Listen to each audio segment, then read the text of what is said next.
Hindi pinagwawalang bahala ng pamahalaan ng report na may nagpopondo sa MNLF Miswari faction para sa paghahasik ng kaguluhan sa Zamboanga City. Inihayag ito ni Deputy Presidential Spokesperson Abigail Balte kasunod ng pahayag ni Senator Miriam Defensor Santiago na pinondohan umano ni Senador Juan Ponce Enrile ang standoff sa Zamboanga City.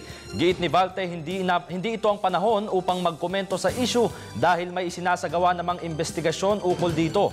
Nauna nang ipinag-utos ni Pangulong Aquino ang pag-iimbestiga kung bakit tila hindi nauubos ang bala at armas ng mga rebelde.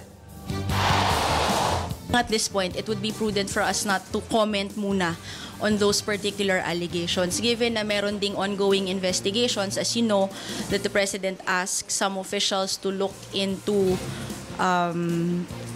the possibility na meron bang nag-finance o meron bang tumutulong. So mahirap na muna. Meron pa namang investigasyon, saka na natin pagtalakayan kapag meron na hong mga lumabas na resulta.